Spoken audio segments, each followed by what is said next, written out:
सिंध जा जेके गुलूकार आहिनि कुछ अहिड़ा बि गुलूकार आहिनि जिन्हनि खे कुझु वक़्त में कुटको बि आयो माण्हुनि जे तरफ़ां ऐं उन खां अलावा कुझु तमामु घणियूं गारियूं गंद बि माण्हुनि जे तरफ़ां उन्हनि खे ॾिना विया। दोस्तो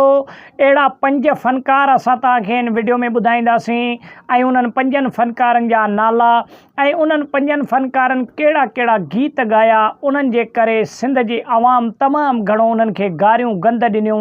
ऐं उन खां अलावा किन किन फ़नकारनि खे उते प्रोग्रामनि में वठी कुटको बि ॾिनो वियो। दोस्तो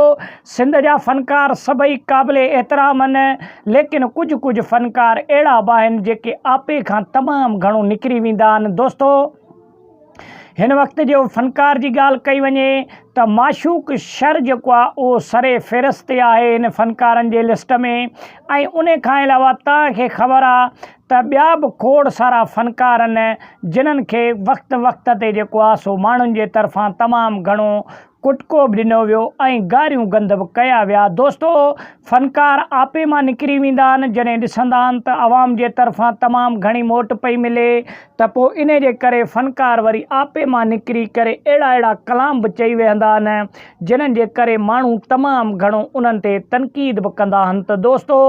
सिंध जा जेके आहिनि खोड़ सारा फ़नकार आहिनि जिन्हनि वक़्त वक़्त ते गाना ॻाया जेके तमामु बुरा हुया। दोस्तो माशूक शर तव्हां ॾिसो त इहो गानो ॻाई त तोखां भलो आहे मुंहिंजो नलको जेको थधो पाणी पीआरे थो, इन ते बि तमामु घणो माशूक शर ते जेको आहे सो माण्हुनि मीम बि ठाहिया ऐं माण्हुनि जेको आहे सो तनक़ीद बि तमामु घणी कई इन जे मथां ऐं उन खां अलावा ॿिया फ़नकार बि सिंध जा आहिनि। हाणे कहिड़ा कहिड़ा नाला तव्हांखे असां ॿुधायूं जिन्हनि फ़नकारनि जेको आहे सो पंहिंजे दौर में तमामु घणो गंद कयो ऐं उन्हनि जे मथां तनक़ीद बि तमामु घणी थी। दोस्तो असांजे सिंध जा फ़नकार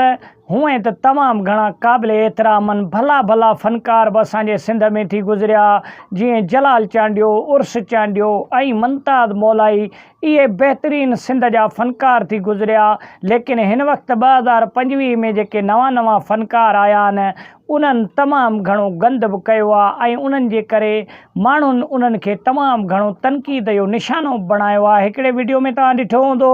हिकिड़ो फ़नकार गानो पियो ॻाए त उनखे हिकिड़ो शख़्स 10 जो नोट घोरे ऐं बुजो बि घरोड़े ॾिनईंसि। त दोस्तो अहिड़ा वाक़िया खोड़ सिंध में थियनि पिया जेके नवां नवां असांजा फ़नकार थिया आहिनि उन्हनि ते तमामु घणी तनक़ीद बि थिए पई ऐं कुटको बि अचे पियो। घणनि जा कैमरा जी अख सां वीडियो रिकॉर्ड थी वेंदा आहिनि त तव्हांजे असांजे ॾाढो मंज़रियाब ते अची वेंदा आहिनि। घणा वरी लिक में बि घणियूं ॻाल्हियूं थी वेंदियूं आहिनि जेके तोखे असांखे ख़बर न पवंदी आहे। त वॾी महिरबानी अहिड़ा मज़ेदार वीडियो असां तव्हांजे लाइ आणी